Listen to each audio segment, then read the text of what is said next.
Dans la vidéo précédente, vous nous parliez de la hiérarchie de l'Église. Cette hiérarchie, quelle est-elle ? Alors cette hiérarchie, elle s'articule autour de deux pôles, le pape et les évêques.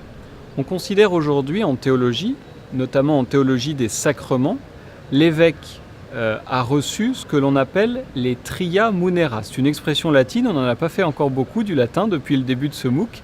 Ce que l'on appelle les trois charges de l'Église.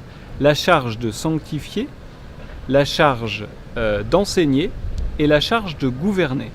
Et un évêque, en ayant reçu le sacrement de l'épiscopat, a ces trois charges qu'il vit en plénitude.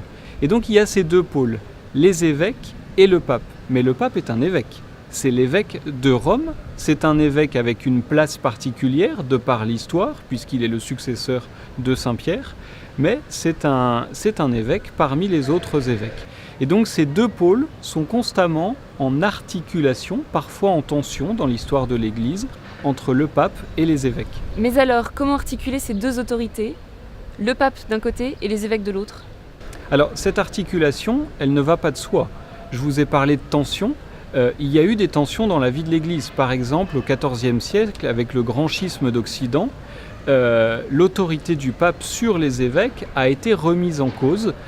Certains théologiens, certains évêques même, considérant que le pape doit se soumettre au concile, c'est-à-dire à la réunion de tous les évêques. C'est ce que l'on appelle la thèse conciliariste. Et ça a été un grand débat dans la vie de l'Église, depuis ce grand schisme d'Occident jusqu'à nos jours, de savoir qu'est-ce qui est premier. Est-ce que c'est l'autorité du pape ou est-ce que c'est l'autorité des évêques réunis en concile ? Et aujourd'hui, la théologie est assez claire sur cet aspect. L'évêque a la pleine charge de son Église particulière, ces tria munera, ces trois charges de sanctifier, d'enseigner et de gouverner. Mais le pape est celui qui a vraiment reçu l'autorité sur l'Église.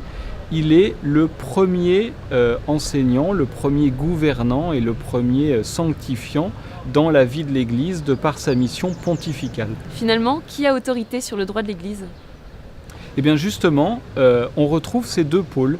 Le pape étant le premier législateur, le législateur suprême dans la vie de l'Église, c'est lui qui a autorité sur l'ensemble du droit canonique.